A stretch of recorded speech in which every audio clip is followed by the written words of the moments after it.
It's almost 2 o'clock in the morning. And naghakot ko gamit. Kaya para mamaligya mi sa flea market unyang buntag. So, ang setup time is 6 to 8. So, that's why nagtan kag alas 2 kay gikan ko 1:30 to 11. So, laban ang tani walay tulogay for the morning. Okay, si Loy sa night shift. So, ako lang isa dyan. Sino ba kaya dyan?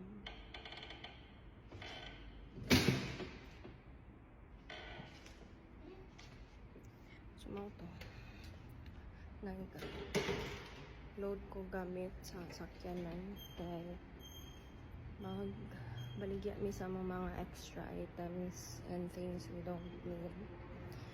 I borrow maka-extra sa design because in this economy, so ang jud pag-survive. Okay. I-document ng jud na ako ang among hard work para ma-proud mi sa mong sarili sa future. First time na mamotil o Dubai Flea Market, so we'll let you see how our day goes. So, bye. So, mauni mo ang mga ibang maligya, guys. Walay labot ang chair kay kana amar ng chair in case dili comfy ang chair dito. And these things, mga bags and all. So, would you believe napuno akong trunk? So, dito na siya sa passenger seat. 6:30 na, guys. Somehow I managed to prepare myself for the day. So, let's go flea market on cart.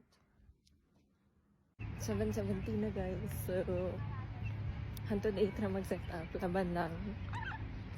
Sila isa kayo nag-duty pa. 7:30 pa siya out. So, laban lang yun may ani. Para sa ekonomiya, dahil. Here. 7:30 na. Nawala pa dyan ko. Sa nang gate number 2. Puti ko lang pa may harin siya magamit. Ihangak na ko dahil. Pero na table. Pero wala pa display. Laban lang yun. So, ako naka-video. Pero nahalin na nami. Pila tong halin karon. Nasa almost 100. Oh, as of now. 200 na lang. Panguli nami. 100 na lang. Ma-break even nami, guys. Mahalin na ning shoes, guys. Makabawi na mismo kapital. Laban lang yun. Wala na ako naka-video kay na-busy me. Mga first-time sellers, may na. Ipakita na ko ang setup, guys, for the books. Talang! Table 130. So, this was what the other stalls looked like at the flea market. I had the chance to walk around and see their displays. So, during the time, medyo nag-regret me that we didn't have our own clothes hanger. Because it really would have made a difference kay makita nila unsa kanay sa amo ang mga baligya. Unsa na oras? Last this. Nakahalay na mi og siguro abot na mi nakapatong na gud tag 100 eh. 100. Nangahurot naman plato among mga luwag. So guys, mag alas 12 na and naka-cross na ata mi 300. So, nabawi na naman among lamisa, guys. Kuha na lang din nabilin. Tcharam! Gawin na lang.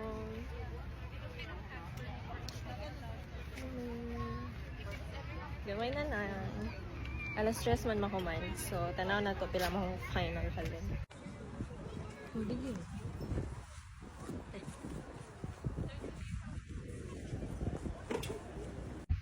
Gutom namin guys sa mga itatag pagkaon dari sa unahan kay na amin nakitaan nga nagbitbit og lumpia.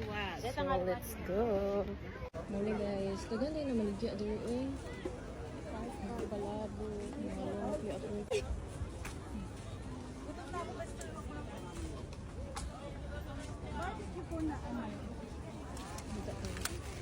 Lami guys. Guys. Kapit na may masuldaan. Tulo, tanawa mo lamisa. Sidin. Wala na natagad among snack sa luyo. Na-mock up nami guys kay pag-ulan. So, naula na si Loisa. So, ka-impake mi sige. Bye!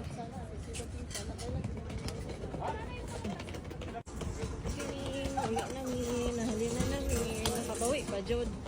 Na namin profit. See you guys sa balay. Ay, wala mi na stress guys. Ay, okay rami. Ulan kayo, awa. So, sakto ra nga ng hipos mi or else mas malisdan mi. So, mga to, pauli na mi. Nakahalin mi, oy, nabawi na mo among kapital. So, naka-earn pa mi profit. So, overall, it was a successful Dubai flea market. Sa uulitin. Mag-ihap may halin. Ihapon na mo para i-prove sa inyo. Char. Nga. Piti. Hilas kami guys. Ang mga pamaligya. Tag 5, tag G sa mong petikash kay 600. I-reveal na mo later ang computation. Guys, mag-ihap kami sa mga halin. Let's go. Halin, reveal. Nagbayad may for transparency, char. Murag politiko. Ang lamisa, gibayaran na mo for 309 with VAT na na siya.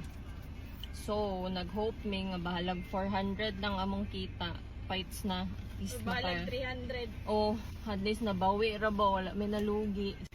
Nagpalak siya sa sakyanan kay basta. Pwede mo ulo. Killer kayo ba? Wala joke ang sakit. Kami gibaligya ang atag 20. Gi-hold up mi sa patag. 5. Okay, 5 dirham. Pero wala na mi mabuhat. Kaya nang gisulod sa bag ang gamit. Iyahang bag. Naiyahan ang gibilin sa amo ang Ang 5 siya 5 dirham. Bye. lisod pod amo ang kulatahon. Makulong me. 550. Ah. 70. 70. Tapos na 80 sa Zena no 1, 2, 3, 4, 5, 550. 3, 4, 5, 6, 7, 8, 9, 10, 11, 12, 13, 14, 15, 16, 17, 18, 19, 20, 21, 22, 23, 24, 25, 250. 250 Plus plus in- 550 250 plus 550. Unsay mathematics ani guys? plus 250 plus 80. Minus 660 nga petty cash. It was at this moment we thought we fucked up.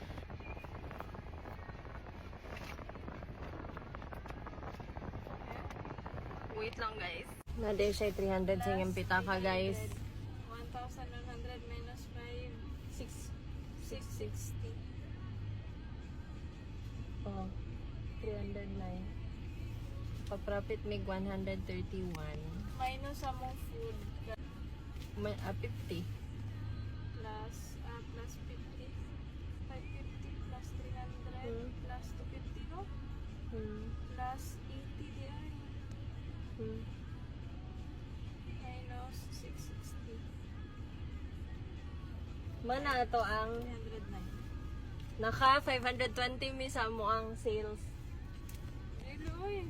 260. Really? Profit na mo to 60. Pero ang total nga kita gyud wala pa yun na minus ang expenses. 500. Naka 500 mi guys. So, mo to. Okay ra Not po. bad, not bad. Not bad. No? Nag-expect ka ganun yung 400. Akong expectation, mabawi lang ang 300. So, Ganina pa, Jud. Nag-set up pa mi. Nalay mo doon sa lamisa pa. Muramig. kilig. Wala magani. Nitanaw lang pa. Gunit-gunit. Ay, mi. Moto. Mag-ulit mi guys. Hanggang sa susunod na pagbebenta. Bye! Char.